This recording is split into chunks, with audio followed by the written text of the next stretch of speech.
Good morning and welcome to Tuesday's edition of TVC Breakfast. My name is Etoma Edu. Good morning, Nigeria. Thank you for joining us. I am Veronica Danny Boy. I'm Sam Amashe.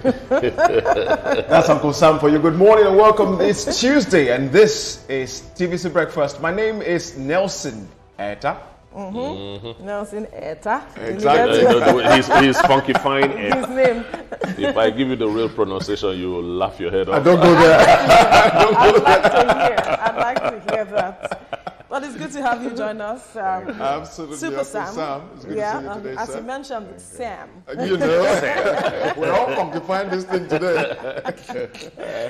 All right, like we pointed out, we have an array of issues we'll be looking at today. Definitely, we are going to touch on what's going on in Benue State. It was good to see the governor speak and visit the scene of the incidents yesterday. Recall that we had that conversation here, and it seems to have paid attention. So he's there. He was there yesterday, and the president will be visiting tomorrow. We did our job and it paid off. Yes. The governor came to speak on the behalf of his people Yes. to tell us what exactly he's doing. Absolutely. And then we're also going to touch on, and that's the Railway Corporation, the developments there, and that conversation will come up later, as well as stories that are trending now, and also stories on the front pages of the papers. But let's begin with this story, where for millions of Nigerians struggling with the cost of living crisis, every fraction counts.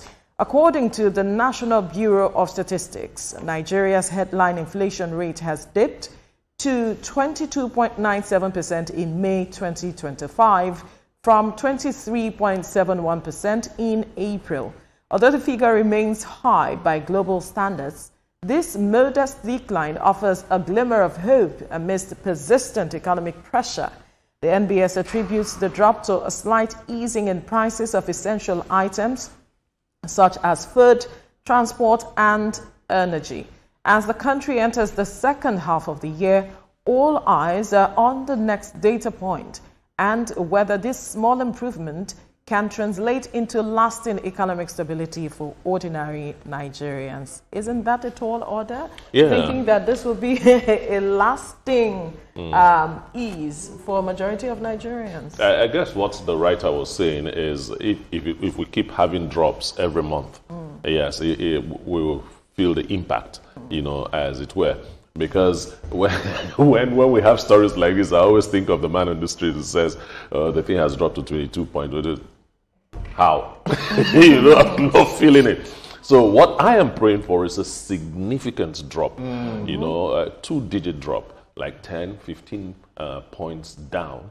And if it happens that way, the impact will be visible for the ordinary Nigerian. In 2020, we had that seemingly figure of about, I think, 15 point something percent when we're talking about inflation. But after COVID-19, we've been struggling with the matters of inflation, not just in Nigeria, but across the world. But with this dip, Super Sam, how do you think we can leverage on it to perhaps have some level of stability when we're talking about food prices, transportation, and every other thing that matters? We talk about the core inflation indices, and usually food, transport, and energy. And those are the core areas that really concern people, especially food. You said a little drop fills the ocean. Well, if a little drop can fill an ocean, then removal of the drops can also empty the ocean. So that's why we've had problems of desertification and so on and so forth. Yeah, but to handle this, you need the collective efforts of all the people in the country, and you cannot handle food without handling transport. You can handle all those things at the same time. Yes. The efforts, you can see now that the prices of food are going down actually faster than that inflation figure, because if, for instance, rice was over 100,000 in December, and it is now probably between 60, depends on which one you eat. whether the imported or the local ones, they are all more than 30,000 cheaper. So we're talking of aggregate summation of the inflation figure, and you have to take care of everything at the same time. You cannot handle food without handling transportation, because you have to convey this food, and then the margins increase. So this CNG that they have introduced, we're trying to see how far that will help, because when you have heavy duty vehicles conveying food and they use CNG will take about 50, 60, 70% of your cost of diesel or fuel and so on. So they have to bring all of that together, and it's going to be gradual. The president said last December that he hopes to bring it to about 15%. So we're on track. I mean, by the time he said it was something around 24. It was around 24 point something. Now, three digits down, the drops of ocean are actually beginning to together. Interesting. Let me come to you now, Nelson. I don't know what your perception of this drop is, because I know you go to the market a lot, you cook a lot. I do. And how excited are you about these figures? You know, as a Calabar man, you have to bring that up. I mean, if a Toba can still make ekpan koko, as difficult as that is, you would imagine, you know, cooking in Calabar is just a norm for every other person. Veronica, I look forward to the days when Uncle Sam was growing up. It was cheap. Things were easy to be afforded. Well, let me cut you short there. When we were living at that time, we didn't say it was cheap. Yeah. Okay. Let's see it as that. But what it is wisdom now always belongs to the past. Oh, wow. Whilst I agree with you on that, Uncle Sam, the narrative is hugely different. What our money can afford now would do a heaven dose in your own time.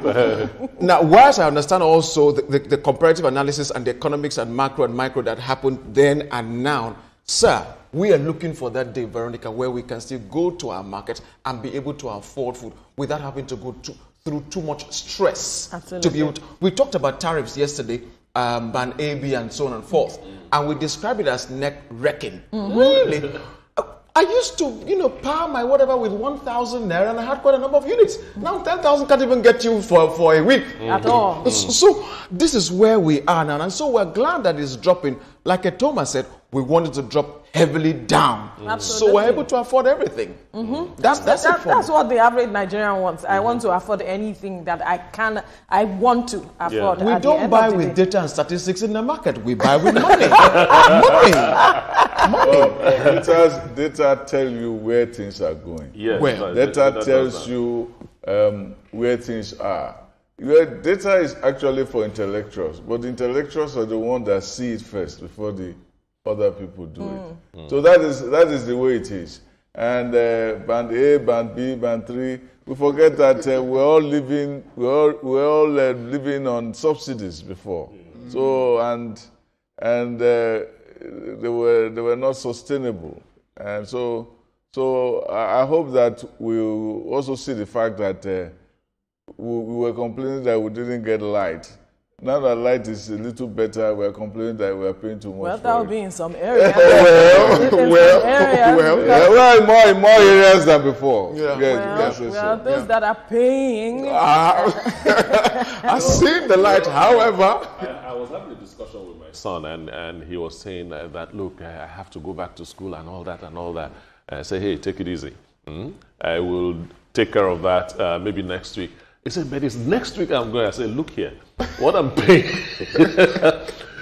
paying for one semester for you, paid for the whole of my education, will change. You get what I'm saying? Yeah, but we sometimes forget that historically, it's never like it was before. Yeah. Historically, go back 2 centuries, it's never like before. Yeah, what $1 could afford in the US in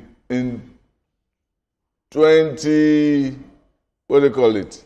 In 2000, in 2000, $1 cannot afford it today. It's it is always so. So what we pray for is actually not so much that inflation comes down, but that our incomes can rise. That is the nature. So it's actually a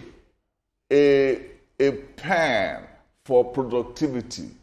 That is the actual way you look at it. That let my wages go up and meet the demands of inflation. So that is how it is, because what a house that sold for $1 million 50 years ago in the US, you cannot buy it for $15 million today. Absolutely.